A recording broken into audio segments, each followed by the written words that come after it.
एक proven trading strategy, एक sound risk और मनी मैनेजमेंट सिस्टम, ये सब इंपॉर्टेंट है। पर साइकोलॉजी वो है जो इन सबको एक साथ जोड़ता है। और सही माइंडसेट के बिना ट्रेडिंग डिफिकल्ट, कंफ्यूजिंग और चैलेंजिंग हो जाती है। तो चलिए देखते हैं ऐसे 10 विनिंग माइंडसेट जो एक सक्सेसफुल ट्रेडर को एवरेज ट्रेडर से अलग करता है। Mindset number 1, do trading with your set of rules, not with your impulses.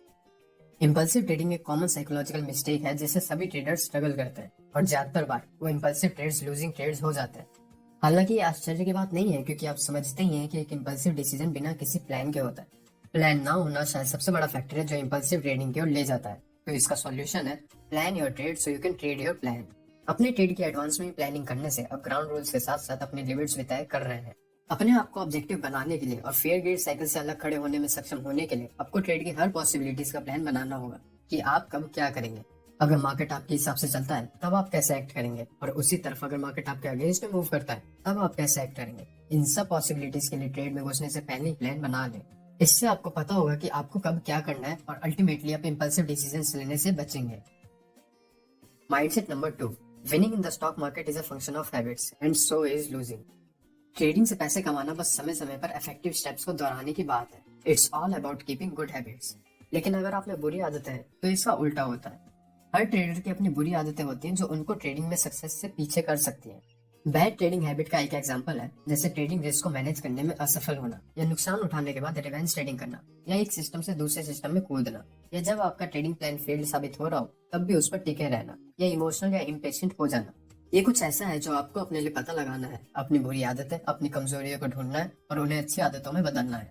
याद रखना, भले ही आप मार्केट को कंट्रोल नहीं कर सकते, लेकिन आप अपने बिहेवियर को कंट्रोल कर सकते हैं। गुड ट्रेडिंग हैबिट्स में बैलेंस शेड्यूल और लाइफस्टाइल रखना, डिसिप्लिन रहना, बड़े रिस्क से बचना, जर्नल रखना और भी बहुत कुछ शामिल है, जैसे कि लाइक बटन दबाना। सफल लोग सिर्फ किस्मत से सक्सेसफुल नहीं बनते हैं, उन्होंने कुछ अच्छी आदतों को अपनाया होता है जिससे उन्हें सफल होने में मदद मिलती है। और यही बात एक सक्सेसफुल ट्रेडर के लिए भी है। Mindset number 3, trade often in order to minimize the impact of any single losing trade and also to build skills. Trading ऊपर ऊपर से सिंपल लग सकती है, लेकिन लाइव मार्केट कंडीशंस में अपनी नॉलेज को लागू करना कठिन है। हर दिन, हर ट्रेड, हर पुलबैक अलग होता है। कुछ भी एकदम वैसा नहीं दिखता जैसा टेक्स्ट बुक एग्जाम्पल्स में दिखाया होता है।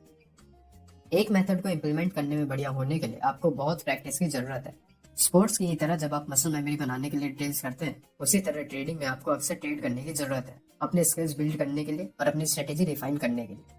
और आपको स्मॉल ट्रेड करने की जरूरत होती है। अगर आप सिंगल ट्रेड में बड़ा नुकसान करते हैं तो ये आपको अफेक्ट करेगा, लेकिन अगर आप किसी एक ट्रेड पर अमाउंट ऑफ रिस्क सीमित रखते हैं तो इससे कोई नुकसान नहीं होगा। आप अपने आप को आसानी से उठा सकते हैं और अगले ट्रेड पर आगे बढ़ सकते हैं। जब आपके अकाउंट पर रियल इम्पैक्ट कम होता है तो नुकसान उठाना बहुत आसान होता है। Mindset number 4, keep your size small to reduce the risk of ruin, to reduce emotional involvement and to give you the chance to learn from your mistakes without major consequences. Risk of रूइन ये probability है कि आप इतने पैसे खो देंगे कि अब आप ट्रेडिंग में कंटिन्यू नहीं कर सकते। अगर आपके पास कैपिटल है तो आप ट्रेडिंग गेम में हैं, लेकिन अगर आपके पास कैपिटल नहीं है तो आप ट्रेडिंग गेम से बाहर हैं। खासकर जब आप कंसिस्टेंटली ट्रेड करना सीख रहे हैं तब अपना रिस्क कम रखें।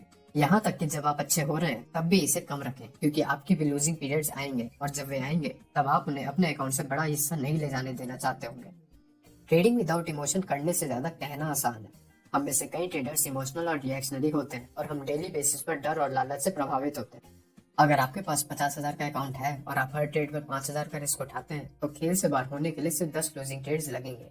जब आप बिग ट्रेड करते हैं और लूजिंग पोजीशन में होते हैं तो हर बार जब मार्केट आपके पोजीशन के अगेंस्ट में एक पॉइंट भी मूव करता है तब आप निराश हो जाते हैं। इसलिए हमारे ट्रेड्स पर इस इमोशनल इफेक्ट को कम करने के सबसे आसान तरीकों में से एक है हमारे ट्रेड के साइज को कम रखना। इस तरह भले ही ट्रेड उम्मीद के मुताबिक ना हो, आपको बिना किसी मेजर कॉन्सिक्वेंस के अपनी गलतियों से सीखने का मौका मिलता है। Mindset number 5, being a trader is ultimately an act of competing against yourself. ये सेल्फ इंप्रूवमेंट के बारे में है, हर दिन अपने पिछले दिन से बेहतर होने के बारे में। Being a good trader means being consistent over the long run. इसका मतलब है मेहनती बने, अपनी गलतियों से सीखें और इमोशंस पर नियंत्रण रखें, अपने रिस्क टॉलरेंस के अंदर रहें और अगर आप कुछ नहीं जानते हैं तो उसके बारे में जानें। एक बेहतर ट्रेडर बनने का एकमात्र तरीका प्रैक्टिस के माध्यम से है, लेकिन प्रैक्टिस करना पर्याप्त नहीं है। ये सिर्फ 3 स्टेप प्रोसेस का पहला स्टेप है, प्रैक्टिसिंग, रिव्यूइंग एंड अडेप्टिंग। ये 3 स्टेप प्रोसेस आपके ट्रेडिंग स्किल्स को बहुत इंप्रूव कर देगा। सेल्फ रिव्यू प्रोसेस बहुत इंपॉर्टेंट है और अक्सर हम में से ज्यादातर द्वारा नेग्लेक्ट किया जाता है। इसमें दिन के आपके सभी ट्रेड्स और एक्शन और इमोशंस को देखना और यह आकलन करना कि आपने प्रत्येक दिन अपने ट्रेडिंग प्लान को कितनी अच्छी तरह फॉलो किया, ये रिव्यू करना है। अगर आप बहुत से ऐसे ट्रेड्स लेते हैं जो आपके ट्रेडिंग प्लान का हिस्सा नहीं थे, तो ये एक समस्या है। अगर आपने दिन के चार्ट को देखा और ऐसे ट्रेड्स देखे जो आपको लेने चाहिए थे लेकिन नहीं लिए, तो ये भी एक समस्या है। अपने अंदर और अपने स्ट्रेटेजी के अंदर एरिया ऑफ इम्प्रूवमेंट्स की तलाश करें। Mindset number 6, if when you lose on a trade you learn from your mistakes and it motivates you to work even harder, you are on the right track. अपने motivation को बनाए रखना कठिन हो सकता है, खासकर जब आप खराब ट्रेडिंग पीरियड से गुजर रहे हो, या आपको लगता हो कि आप उतनी तेजी से आगे नहीं बढ़ रहे हैं जितनी तेजी से आप चाहते हैं, या जब आपके पास एक स्मॉल अकाउंट हो, या चाहे आप जो भी कर लो वो ऐसा लगता है कि जैसे वो सभी एफर्ट्स के लायक नहीं है। हमें ट्रेडिंग करते समय अपनी गलतियों और सीखे गए सबक को हमेशा अपनी स्क्रीन के सामने रखना चाहिए, क्योंकि एज ए ट्रेडर्स हम हर बार वही गलतियां करते हैं। हर दिन अपनी आंखों के सामने की गई गलतियों की एक लिस्ट होने से पॉजिटिव हैबिट्स को ताकत मिलती है, और ये चीज पक्का करती है कि आप उन गलतियों को दोहराने से बचेंगे। Mindset number 7, trading opportunities are endless, there is always another one coming. किसी सिंगल ट्रेड से अटैच्ड ना हो, चाहे आपने उस पर कितनी ही रिसर्च क्यों ना की हो, या उस ट्रेड में घुसने से पहले आपने कितना ही बढ़िया ट्रेडिंग प्लान क्यों ना बनाया हो, आपको उसमें इमोशनली इन्वॉल्व नहीं होना। देखो क्या होता है ना, जब हम किसी एक ट्रेड पर इतना टाइम दे देते हैं तो हम उससे अटैच हो जाते हैं, और जब मार्केट हमसे सहमत नहीं होता है फिर भी हम मार्केट को नजरअंदाज करते हैं और गलत प्रूव होने से बचते हैं। याद रखना, हमारा गोल पैसा बनाना है, सही प्रूव होना नहीं। देखो, हर ट्रेड विनिंग ट्रेड नहीं हो सकता है, ये स्वीकार करने के लिए खुद को ट्रेन करना होगा। आपको स्मॉल लॉसेस को अच्छी तरह से स्वीकार करना चाहिए और उनमें मिस्टेक से सीख कर अगले ट्रेड पर मूव करना चाहिए। आपको ट्रेडिंग अपॉर्चुनिटीज को अपने पास आने देना चाहिए और कभी भी मार्केट का पीछा नहीं करना चाहिए। If you miss an entry, so be it. There is another one just around the corner. Mindset number 8. Don't focus on the individual fluctuations in your account, चाहे वो winners हो या losers. Ultimately, आपके वो long term results हैं जो मायने रखते हैं। अनिवार्य रूप से आपके पास काफी गेन्स के पीरियड्स भी आएंगे और दूसरे समय सिग्निफिकेंट लॉसेस भी।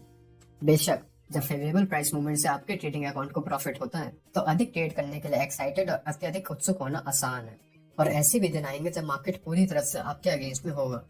एक कंसिस्टेंट ट्रेडर समझता है कि कोई भी एक्सट्रीम हमेशा के लिए नहीं रहेगा, और ये कि अच्छे और बुरे के बीच टिकना ये एक ऐसी स्किल है जो आपको सीखने और बढ़ने में सक्षम बनाता है। एक सिंगल ट्रेड कोई मायने नहीं रखता, विनिंग ट्रेड हो या लूजिंग। इसलिए पक्का करें कि आप एक ट्रेड में बहुत ज्यादा पैसों को रिस्क में डालकर या उसमें जीतने के लिए बेताब महसूस करके किसी एक ट्रेड को ज्यादा बड़ा मामला नहीं बनाते हैं। इसके बजाय लॉन्ग डिस्टेंस ट्रेडिंग रेस को जीतने पर फोकस करें। The goal is to win long term, you aim for consistency. Mindset number 9. A good trader acknowledges the fact that he can't predict the market. Market अनिवार्य रूप से traders और investors के लिए मार्केट प्लेस है जो supply और demand से प्रेरित है। ऐसे हजारों फैक्टर्स हैं जो खेल में आते हैं। हम निश्चित रूप से नहीं जान सकते कि कल क्या होगा। जब हमारे पास कई सफल ट्रेड होते हैं तो हमें ये लगता है कि हम इनविंसिबल हैं। हमें पता है कि मार्केट आगे क्या करेगा। हाँ, हम प्राइस मूवमेंट को प्रेडिक्ट करना सीखते हैं, लेकिन बहुत ज्यादा अभिमान अक्सर डिजास्टर की ओर ले जाता है। अभिमान एक कॉम्पिटिटिव इमोशन है। हम मार्केट में भविष्यवाणी कर सकते हैं, ये सोच खतरनाक हो सकती है। फॉर एग्जाम्पल, एक बहुत ही कॉमन मिसकंसेप्शन है कि सपोर्ट और रेजिस्टेंस स्टॉक को होल्ड करेगा, यही लेवल से टूटने पर स्टॉक प्राइस में सब्सटेंशियल ब्रेकआउट होगा। ये एजम्पशंस बनाना कि एक ब्रेकआउट होगा या एक लेवल स्टॉक को होल्ड कर देगा, मार्केट को प्रेडिक्ट करना ही है। इसके बजाय आपको देखना चाहिए कि इन लेवल्स के आसपास क्या होता है और फिर एक डायरेक्शन में मोमेंटम आ जाने पर एंट्री करनी चाहिए। ऐसा करने से हम प्रेडिक्ट नहीं कर रहे हैं कि कुछ घटित होगा, बल्कि हम करंट प्राइस फ्लो में एंटर कर रहे हैं। ये इमोशन से मार्केट को देखने के बजाय ट्रेडिंग को as a matter of fact बनाता है। याद रखना, आपको मार्केट को प्रेडिक्ट नहीं करना है, बल्कि रिएक्ट करना। Mindset number 10. Make your own system to help you get long term consistency. Take what is useful, discard what isn't and add what is unique to you. Trading को continuing education के रूप में सोचें। आपको हर दिन सीखने पर फोकस करने की आवश्यकता है। ये याद रखना इंपॉर्टेंट है कि मार्केट को समझना एक ऑनगोइंग प्रोसेस है। ग्रोथ माइंडसेट का होना सफल होने की कुंजी है। जब ट्रेडिंग की बात आती है तो अक्सर हम दूसरों के ओपिनियन से अपने विचार विकसित करते हैं।